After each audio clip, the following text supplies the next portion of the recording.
move this mountain. I just don't see it any other way. I'm too weak to make the climb. I need a miracle this time. That's when. Good afternoon, everybody. My name is Donna Thiesel, and I'm your host of Afternoon Drive Home on IC in Christ Radio, your source for news and entertainment. You can also find us on television two different ways.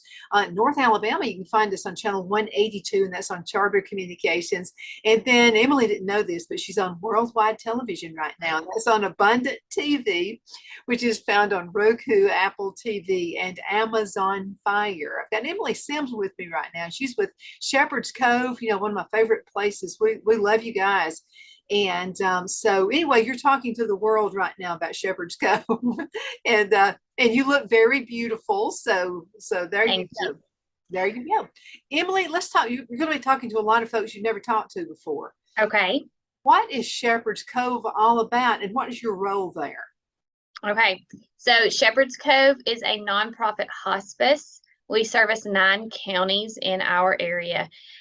We are located in Marshall County, Alabama, and we serve patients who are on hospice care. We also have a palliative care program, which is 2 years or less diagnosis. Hospice is 6 months or less.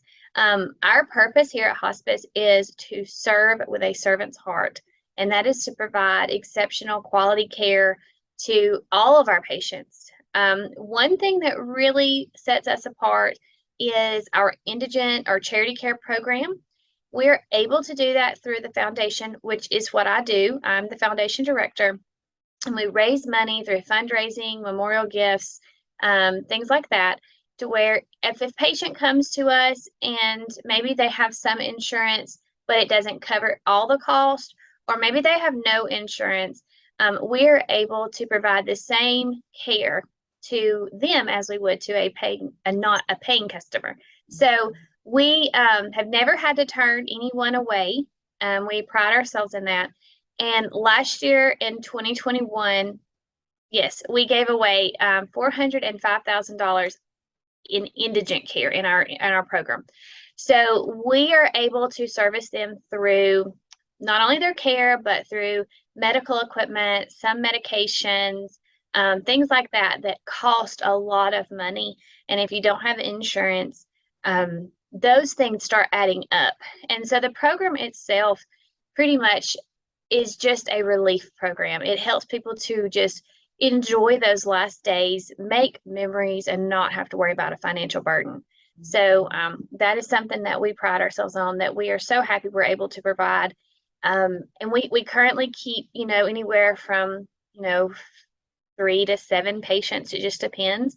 Some come quick, some not. So it's a costly expense for us, but we do that through our fundraising, and so we're able to provide that. I think that's pretty awesome.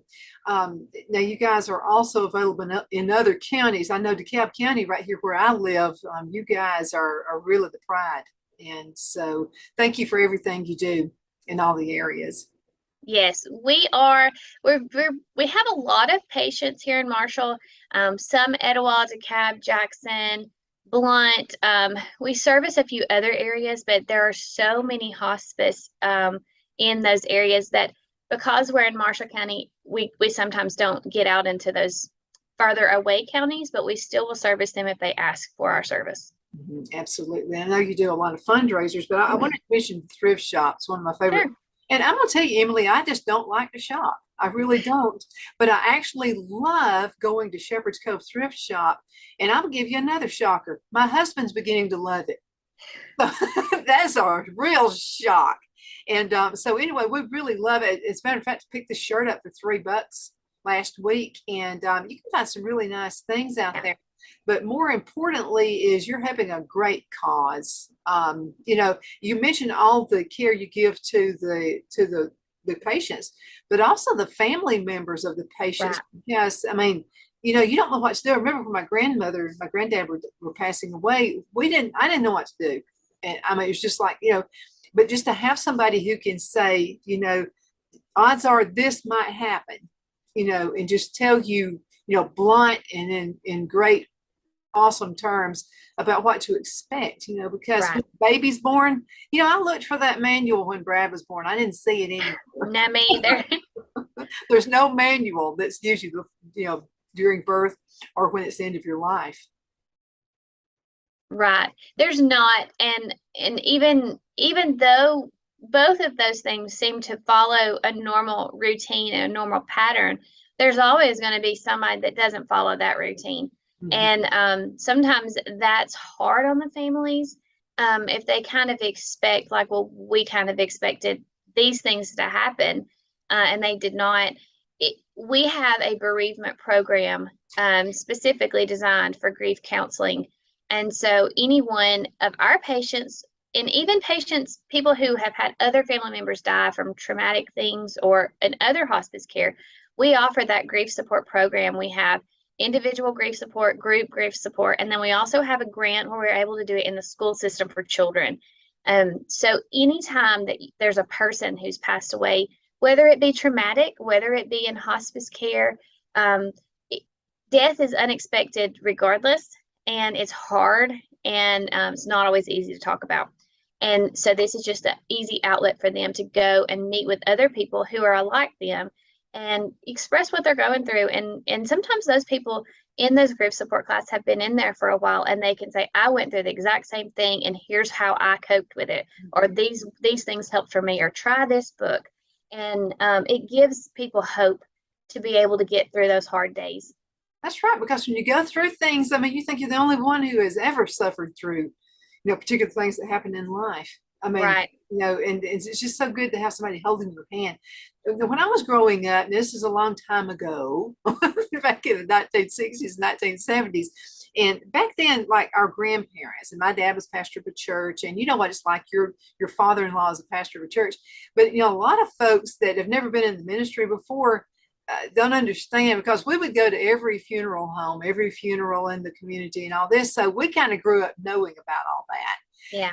But the next generations were not necessarily brought into that world, and don't know what to say, or what to do when you go to a funeral home or when someone is passing. So it's really good to have you guys out there just to kind of let everybody know what to expect. Yeah, we're just the safety net to catch you before you fall. And we want people to utilize us and not be ashamed or afraid to call us, because everyone deals with grief differently, and everyone deals with death differently. Some people are able to cope and find their own ways to get through that. And for some people, it's just very debilitating. We don't want anyone to have to go through that. So we have that avenue. And so please utilize our bereavement department. If you need them, they are there. That's what they do. They love talking to people. They talk about death all day long. So you're not going to tell them anything they haven't heard. They're there to be a support system for you. And I really love the other support system you had with the other folks who have had to go through this journey. And then it's just helpful when somebody says, and you guys are awesome, but when you can be in a group setting and someone says, you know what, I went through that. And this is how it happened. This is how we were able to overcome that. There are a number of ways, though, that people can serve you guys. They can serve and give it back, like a give it back. Sure. And that's by, volunteering. And you guys have a number of ways folks can help. Sure. So events, of course, we need volunteers all the time. We have a race in April, and we just had it not too many months ago. And we have Summer Soiree coming up, and it will be August the 26th. And we do have some volunteers. It doesn't require as many, but it is a live and silent auction and a nice dinner. And we also need volunteers to help us getting those auction items together at the end of the night, helping people to their cars, things like that. So that's coming up. Lots of Love is another event. It's in December, and it is a memorial event where we put out luminaries for all those who have passed that year in our services. And so we use the teenagers a good bit that will work. There's a group at our Career Tech Center, and man, when they show up, they come to work, and it is amazing. They have an awesome leader. He was at one point a police officer, and then he was a firefighter. Now he teaches down there, and they do public safety and things like that. And it's amazing to watch. I mean, he'll whistle and they all just kind of line up and they get in line and wait for directions. And I'm like, wow, that's How does he amazing. do that?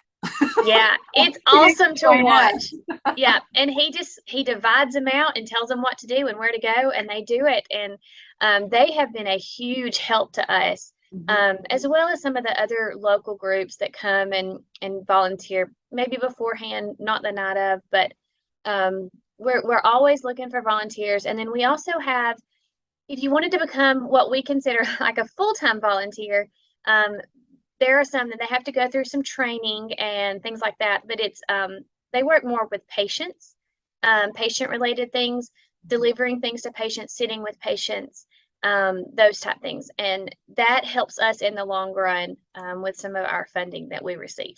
Mhm. Absolutely. You know, one good way to find out how did they do things a long time ago, that can be to sit with somebody.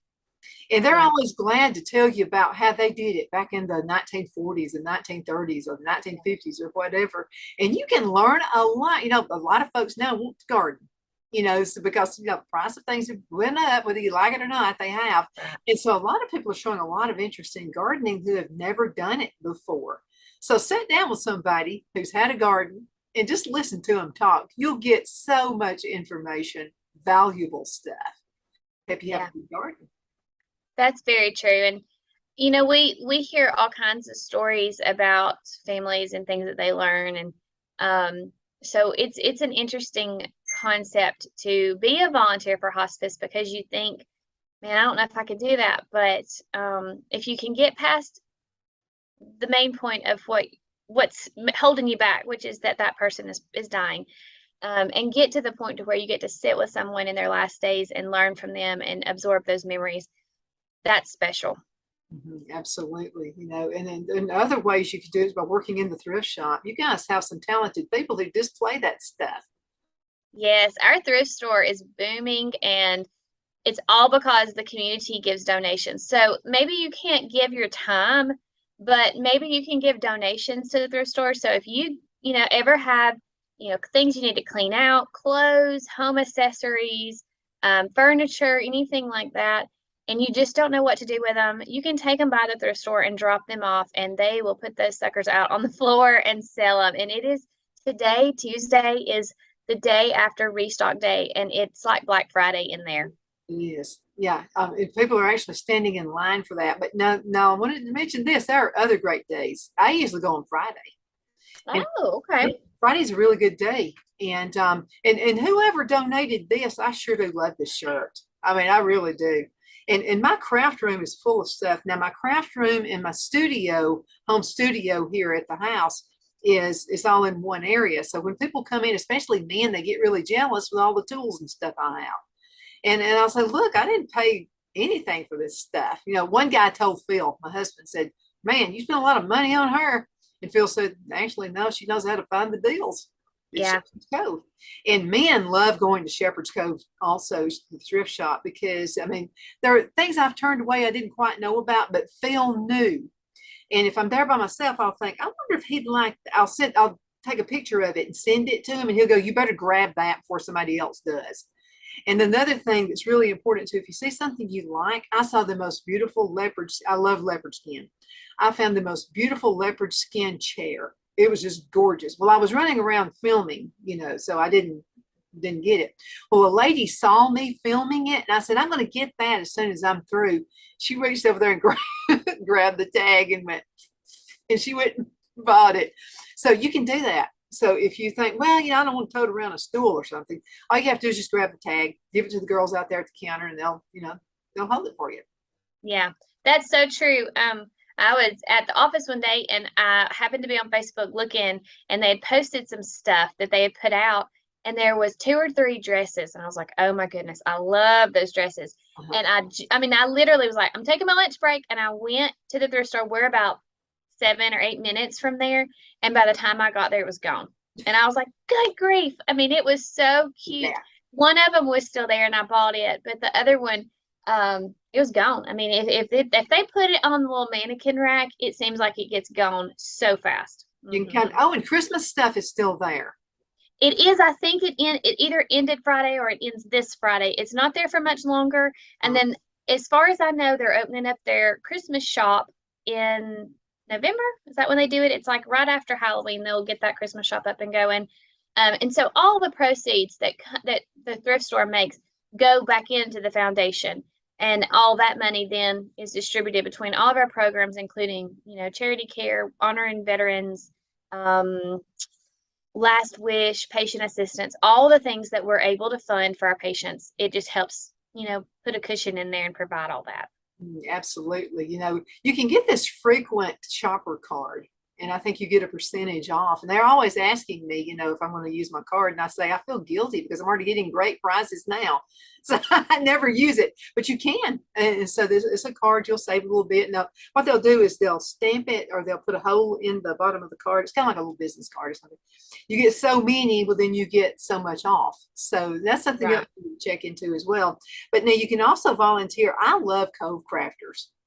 Loretta, Roger, and you've been in some of these classes, and you brought your cute little girl. And let me tell you this is a great mommy daughter thing to do. And I was just thrilled. I know Loretta was cracking the whip at me because I kept watching your little girl and thinking how cute that looked. And there she was, just a little grown up acting girl, and just making the stuff. But it's a fun thing to do. And something else that Phil and I moved to Charlotte, North Carolina a few years ago. We lived there for about 9 years. But I was brand new. I didn't know anybody. The best way, because Albertville is growing like gangbusters. So a lot of people are moving in to take some of these jobs. And if your spouse was relocated and you come with the spouse, this is a great way to meet people. You might actually, find your next job by meeting the cream of the crop who volunteered. Yeah, Cove Crafters is a great way to get out and get involved. And the crafts that she does are substantially easy. Some of them have multiple steps, and some of them have hot glue, and you might lose some fingerprints. But for the most part, it's fairly easy. She's kind of streamlined it down to packets of so many, like 4 or 5, and then she puts up a video, and you can kind of come and go. If you get there late and she's not there to explain it, then you can watch the video and kind of figure out how to do it. And all of these crafts go out to all of our patients, and so it is a fun way to involve your family. If you have children, young, I don't say young children, but I would say 6, 7, 8 up, little girls, little boys that like to craft. If you want to know what the craft is, we always post it on our Facebook, Shepherds Cove Foundation Facebook page ahead of time, so you can kind of have an idea if it's going to be something that you're thinking, I don't know that this is for us, or I think we can handle this.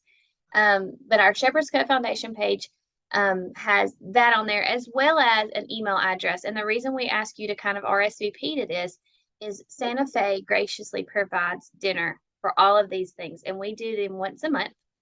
And so they provide a supper for all of our volunteers. So we just ask that you help us get a head count so that we don't over order food. But it is a fun way to get involved, and Loretta does a fantastic job of putting those crafts together, being creative. Some of the things she comes up with, I never in a million years would have thought of, but she's very creative, and she has it streamlined down to where you have the right amount of everything in one little baggie, which does my little OCD heart so well, because it's a little overwhelming when you walk in and if everything's just kind of spread out, but it's not. There's your packet. Here's your 5 to do, and you do your thing. So it's a great way to get involved. Well, she knows how to train people like me here, kind of like all over the place, because I get there in plenty of time, but I start talking to people. So you develop friendships with these folks. The same folks come back, and then there's always new people coming in too. So that's exciting. So I'm busy talking to somebody, and Loretta's looking at me like, the mama look. I'll look at the video. You don't have to explain anything to me. But she's like this Martha Stewart type person, who just, she knows how to do all this stuff. But I wanted to mention this: if you are a crafter, you're not going to get bored because there's plenty to do. But then again, if you have never ever in your life crafted anything, you're not going to get bored either. I mean, I don't know how she does it, but she makes it really interesting for both sets of folks. Yeah, there have been times with some of her crafts, I don't love glitter, and I've expressed that to her. I'm like, I don't like glitter because I wear it for days and I can't get it off of me. So when the glitter nights happened, and I think one of those was when my little girl was with me, I said, hey, why don't we go find something else to do? And we went over and helped put labels on bags and did that kind of stuff. So if the craft is not your cup of tea, there's always somewhere else you can kind of jump on board and do something. Because I was anti-glitter that night. I think we had spilled it 2 or 3 times, and I was done with it. So I said, Loretta, please give me another job, because this is not for me. So she found me something else to do. She will put you to work if you ask her to. Don't ask if you don't want her to whether do you work. asked or not. Yeah. Tells me what to do. Tells me what to do. We were talking about the thrift shop just a minute ago, but I wanted to mention the vehicle that you guys have. So if you're having a yard sale, I don't know why you'd want a yard sale in this weather, but anyway, in case you're going to really grit it out there and have one, and like me, I would be going, okay, I've been out here 30 minutes, I'm done. Okay, so I'm going to stay out here because it's not worth it. You can call, and you need to set up an appointment, by the way. Don't just call and expect them there in 10 minutes. So if you know you're going to have one, you think you're going to be finished in 1, 2 o'clock or whatever, you want to go ahead and set it up. They'll actually come by and pick everything up, and you don't even have to lift a finger. Yeah, that's right. And anybody that's moving, if you know you're moving out on a certain day, you're going to have stuff that you want. It's good quality, but you just don't have more for it, or an estate sale or anything like that. If you'll give them a heads up a week or 2 in advance to say, hey, we're having it on this day, could you pick up at this time?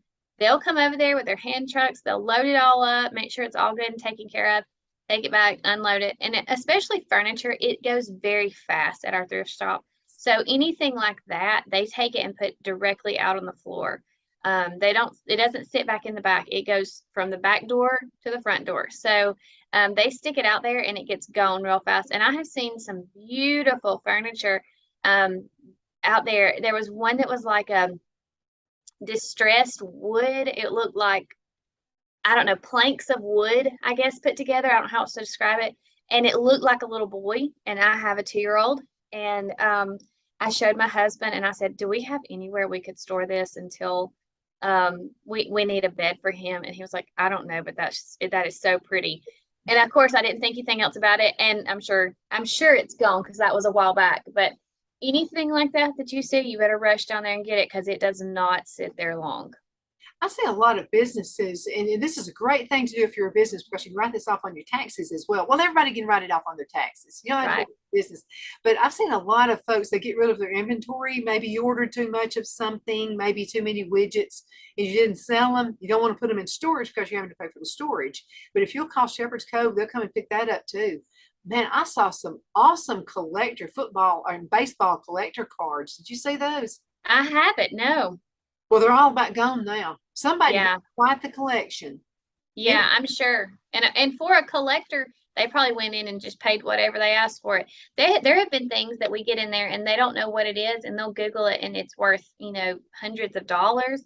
And they'll put it out on the shelf and see if it sells. And sometimes it does, sometimes it don't. But I think what they've been trying to do is put it on Marketplace, and do it that way. I don't know if they ever set that up or not, but there was like some authentic, I think they were like Looney Tunes pictures. I remember they were framed and they had the certificate of authenticity with them. I mean, it was like 4 or 5 of them. And we started Googling them, and they were worth, several $100s a piece that somebody had just given to us. So collectors things, I mean, if there's people around here that do that, that's a great place to start, because you may find a hidden gem in there. You may find a plethora of things that you want, or things that the value of, and you can buy them and resell them, or take them home and just love on them. You never know what people want to do with their stuff, but the thrift store is a great place for good finds. Well, I've got all kinds of ideas to get some really good deals. I have a brother embroidery machine. That's where I do all of my own embroidery for the station and everything. And so I saw one exactly like mine, but it said as is. That means it was torn up, and you have to have a warranty and all that kind of stuff. Otherwise just buy a new one, is the way it works. But I know how to take one apart and put it back together again. And so I thought, well, it's just like mine. Mine's working really good. And then after I left, I thought, no, wait a minute. I could use that for parts. And they wanted I think it was like $20. So worth it. And then I went back in. I actually mentioned it on Facebook. You guys listen on Facebook. So somebody went and got it. for the parts, I'm sure.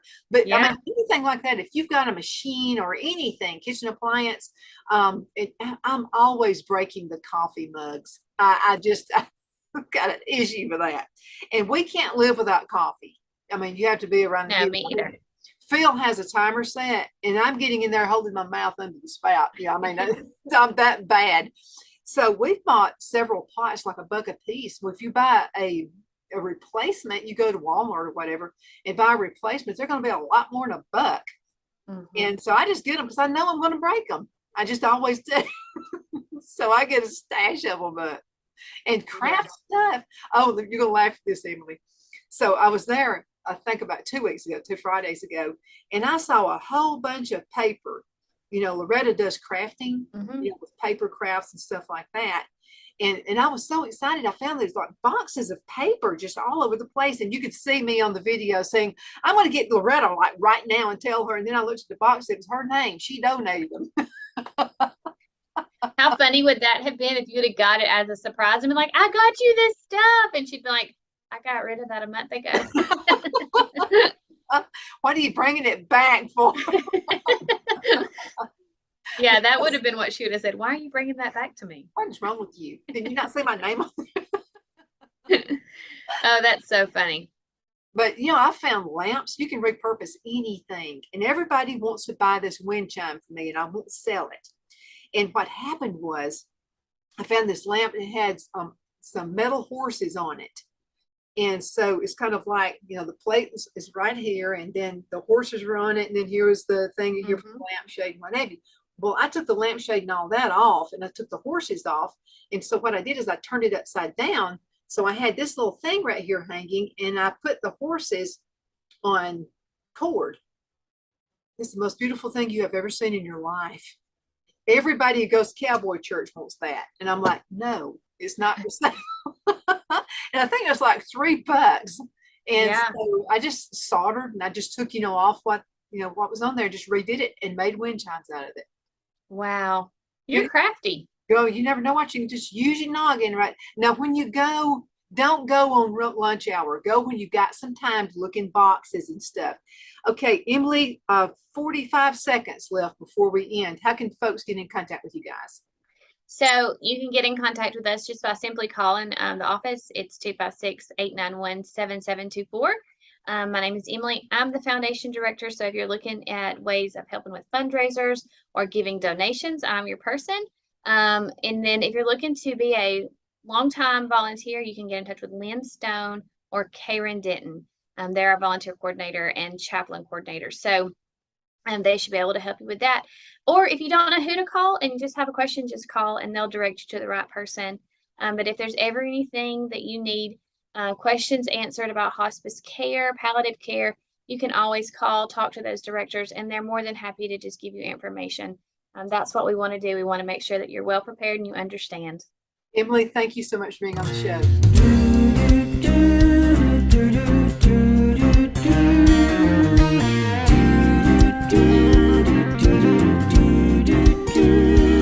I said, God, you gotta move this mountain. I just don't see it